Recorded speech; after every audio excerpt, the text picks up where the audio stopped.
Podcast Zeni, tempat ngobrol seru tapi tetap santai. Nah, kali ini kita kedatangan sosok yang udah pasti sering banget dilihat lari-lari di lapangan. Nah, namanya ialah Pak Rahmatullah. Kita bakal kupas tuntas dunia olahraga dari sisi yang banyak banget orang nggak tahu. Plus cerita-cerita kocak di baliknya. Jadi siap-siap ketawa, siap-siap dapat insight karena obrolan kita kali ini pasti bikin lo pengen langsung olahraga abis dengar podcast ini. Nah, langsung saja kita sambut Pak Rahmat yang selalu setia dengan fluid dan olahraganya. Kepada Pak Rahmat, kami persilakan untuk masuk. Halo. Halo Pak. Nah, sebelum ngobrol lebih jauh dengan Pak Mamat, mungkin bisa perkenalkan tentang Pak Mamat lebih dalam. Oke, perkenalkan nama saya Muhammad Rahmatullah, guru PJOK di SMA Negeri 9 Goa. Tempat tanggal lahir saya di Ujung Pandang, tanggal 8 Februari 1995. Oh, tapi kayak masih kelihatan muda ya. Iya dong. Masya Allah.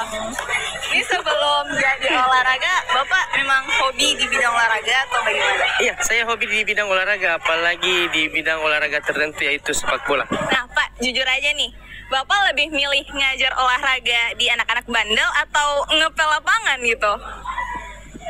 Sama-sama berat ya, tapi kayaknya lebih milih ngajar anak-anak bandel. Kenapa tuh Pak? Bukannya susah ya ngajar anak bandel? Daripada disuruh ngepel, mending ngajar anak bandel karena ya gitulah orang ngajar. Kadang biasa siswanya berbagai macam pikiran ya. Iya betul. Ada yang nakal, ada yang biasa aja, ada yang pintar. Jadi kita harus menerima semua yang ada di lapangan. Tipikal yang nerima-nerima aja gitu ya Pak? Ya. Ya lanjut, itu Bapak tuh kalau di rumah masih sempat olahraga atau udah gitu aja capek di sekolah ngajarin anak-anak terus di rumah ya langsung rebahan gitu? Kalau saya setiap hari pulang ngajar harus ada olahraga. Oh, Harus ada olahraga seperti main bola, jogging. Bapak nggak capek? Ya mau diapa karena hobi juga kan. Hobi olahraga jadi harus kita jalani. Setiap minggu kayak gitu atau ada? Setiap hari. Ada jadwalnya. Setiap hari pulang sekolah jam 4 sampai di rumah kan bisa olahraga dulu baru istirahat. Oke, dari itu berarti Bapak dulu jagonya di bidang olahraga bola. Sepak bola. Ya. Jadi dari hobi Bapak itu yang dari kecilnya main bola, makanya Bapak termotivasi untuk menjadi guru olahraga. Ya tentu, karena supaya tidak terlalu jauh kan melangkahnya dari olahraga bola langsung ngajar lagi jadi guru PJOK, jadi nggak terlalu berat gitu maksudnya. Oh, berarti memang dari dulu dari kecil udah terarah memang mau jadi mau jadi guru olahraga. Wow. Nah Pak, selama mengajar kan pasti ada siswa yang Bapak ajar itu pasti punya alasan yang Pak sakit perutku, sakit kakiku, lemah jantung Kak. Kira-kira Bapak percaya sama alasan tersebut? Apa sudah tidak atau bagaimana? tidak semudah itu ya percaya dengan alasan-alasan para siswa, karena apa ya? Ya gitulah, siswa banyak yang memang bersemangat olahraga, ada yang tidak. Nah, itulah alasannya yang biasa dia gunakan, seperti sakit perut. Jadi kita tidak boleh mudah percaya dengan alasan-alasan seperti itu. Bapak percaya sama alasannya tuh pakai cara apa? Biasanya sih dia kalau memang sakit perut ya ke UKS, jangan tinggal di kelas begitu. Karena kan kalau dia UKS kan mending dia istirahat di UKS daripada dia berkeliaran di kelas. Cuman kan ada nih Pak, tipikal siswa yang kalau sakit memang lebih enak di kelas daripada di UKS. Ya, bagaimana tambahannya Bapak? Ya jadi cari tahu aja di teman kelasnya apakah dia benar-benar sakit atau tidak. Seperti teman kelas yang sakit, saya tanya Ki apakah benar dia sakit atau bagaimana. Pasti kan kelihatan di kelas sendiri kan. Nah, saya juga mau bertanya nih Pak, Bapak itu tipikal guru olahraga yang ikut main bareng murid atau tim wasit aja sambil pegang peluit? Atau gimana? Ya sampai sekarang saya lebih milih tipikal yang megang peluit dan sebagai wasit. Nah ya itu aja. Kenapa tidak ikut main bersama murid-murid yang lain? Karena kan gini, apalagi kita kan sudah ngajar. Kan kita tinggal kasih arahan ke siswa-siswa. Tinggal siswa yang bergerak begitu. Kan tapi kadang sih saya ikut juga bergerak kayak pemanasan, lari, jogging. Tapi lebih enak jadi wasit dan pegang peluit sih ya. Pemandu. Pemandu. Begitu, ya. Nah, terakhir nih pertanyaan dari saya, Pak. Bagaimana reaksi Bapak ketika Bapak dapat tendangan bola nyasar dari murid begitu? Reaksinya ya sudah jadi hal yang biasa sih, kita menemukan kena bola dan sebagainya, karena kan kita kan ngajar di lapangan, jadi harus kita terima konsekuensinya seperti kena bola. Tapi pernah sih kena bola, tapi saya anggap sudah biasa hal begitu. Tapi waktu pertama kali nih ada bola nyasar tuh pas Bapak jadi guru olahraga. Ya sempat marah karena kan siswa biasanya belum disuruh ambil bola, sudah ambil bola. Disuruh ya banyak siswa yang ngeyel biasanya. Jadi ya kita terima saja. Kan kita guru olahraga harus terima apapun yang terjadi di lapangan. Mau bertanya nih, Pak, olahraga apa yang menurut Bapak gampang banget tapi murid tetap bisa bikin ribet? Oh iya, ada satu olahraga yang sering terjadi di lapangan, padahal olahraga itu gampang. Tapi siswa bikin ribet kayak voli, main voli passing bawah, padahal cuma passing bawah, passing atas loh. Tapi ribet sekali siswa untuk melakukan hal tersebut. Mewakili siswa nih, Pak. Iya. Kan emang susah, nggak semua orang ada bakatnya di bidang olahraga. Iya, tapi kan kan kita main voli itu kan 3 kali dalam 3 pertemuan dalam satu materi begitu, materi bola voli. Kan masa pertemuan pertama masih tidak bisa, kedua masih tidak bisa, ketiga masih tidak bisa. Padahal menurut saya itu olahraga yang paling gampang dan menyenangkan, olahraga voli. Nah, yang terakhir, Pak, sekarang banyak anak lebih kuat jempolnya gara-gara main HP. Gimana cara Bapak bikin mereka kuat otot lain juga? Iya, kan di pembelajaran olahraga kan itu ada yang namanya pembelajaran kebugaran jasmani, materi kebugaran jasmani. Ya, disitulah kita melatih siswa termasuk otot, kebugaran jasmaninya kayak fisik, kan ada push up, sit up. Ya, jadi di pembelajaran itu lengkap.